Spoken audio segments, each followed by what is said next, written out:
qu'on lui imputait. Il vit la mort de celui qui se vivait comme un père pour tous ces peuples et qui était reconnu comme tel par les Français.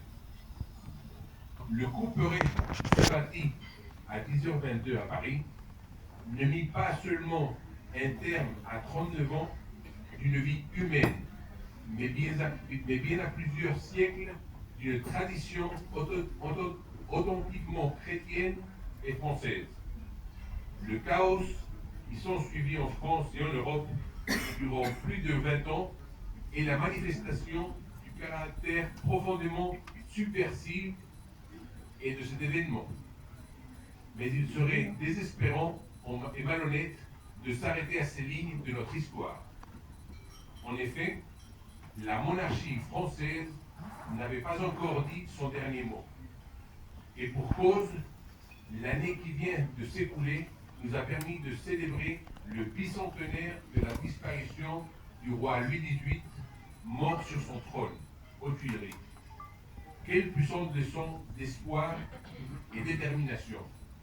Qui, en 1810, pouvait encore espérer que le lys refleurirait un jour en France, alors que Napoléon régnait en maître sur la France comme en Europe. Les Français, comme vous n'avez pourtant jamais abdiqué cette juste espérance. Et quand le moment vint, ils se levèrent en nombre pour accueillir celui qui a reconnu comme ce qu'il n'avait jamais cessé d'être, l'héritier de l'antique monarchie française. Le double retour de Louis XVIII en 1814 et en 1815 doit nous faire espérer. Rien n'est jamais définitif. Rien ne peut éternellement s'opposer à une volonté constante et déterminée. La mort du roi Louis XVI ne doit jamais devenir dans notre esprit le point final de l'histoire de France. Gardons la foi et l'espérance, soyons résolument tournés vers l'avenir pour que nous puissions entreprendre de restaurer notre beau pays. Je veux également profiter de vous retrouver tous réunis pour vous adresser mes vœux les plus sincères au seuil de l'année 2025. Que la nouvelle année permette à chacun de retrouver les chemins de l'espoir et de croire de nouveau en l'avenir. Cette voie est possible si nous en avons la volonté. L'histoire de la France nous apprend qu'il n'est jamais de situation si désespérante soit-elle qui ne trouve son dénouement. Il y a toujours eu des hommes de bien qui continuent à entreprendre et à se battre pour apporter à leurs contemporains cette harmonie et les progrès qu'ils chérissent tant.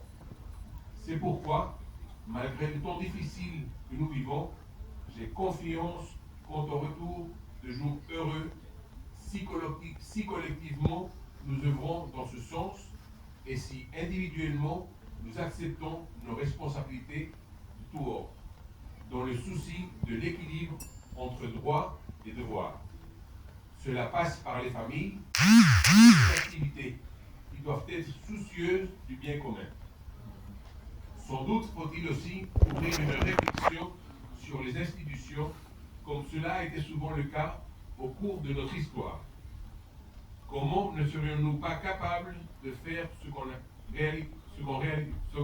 réalisé en leur temps Louis IX, François Ier, Henri IV, Louis XIV, à savoir faire évoluer la société non pas vers sa perte, mais vers son salut. Les institutions actuelles ont montré ces derniers mois combien elles étaient usées et ne répondaient plus à ce qui était normalement l'essence même du pouvoir, à savoir la gestion des hommes et des choses.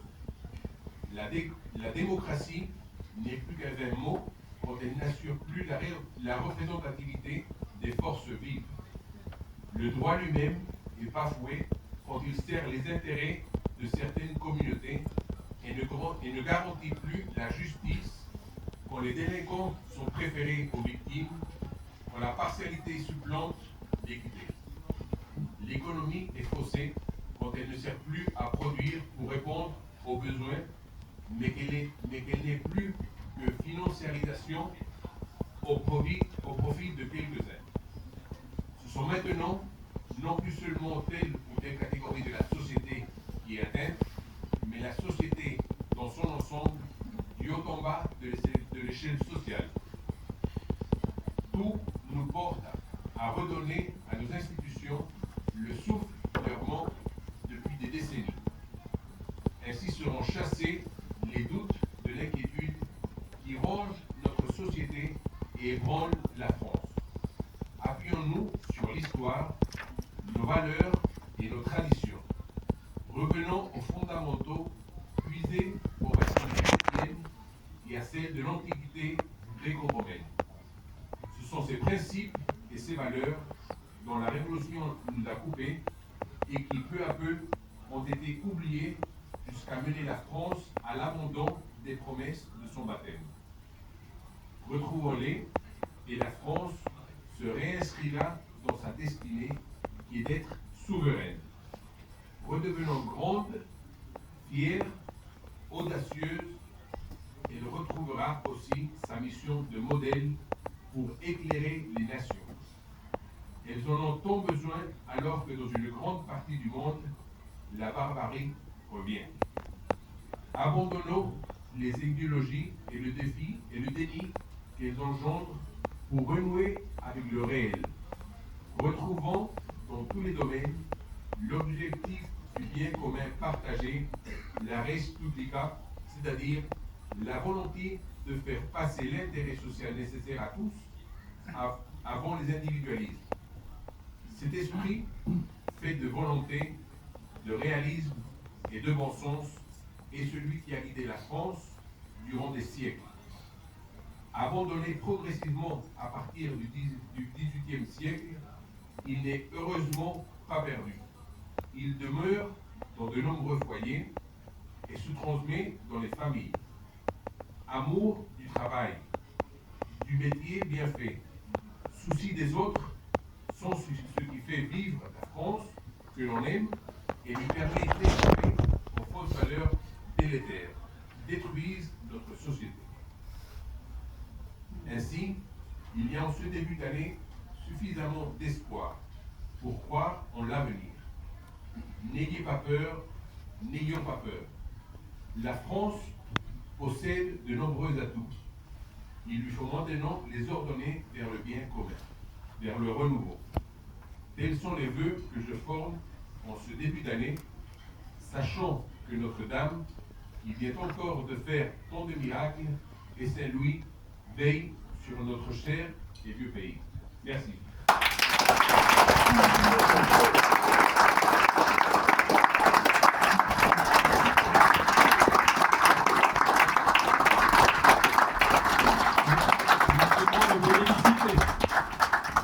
Au nom du Père et du Saint-Esprit.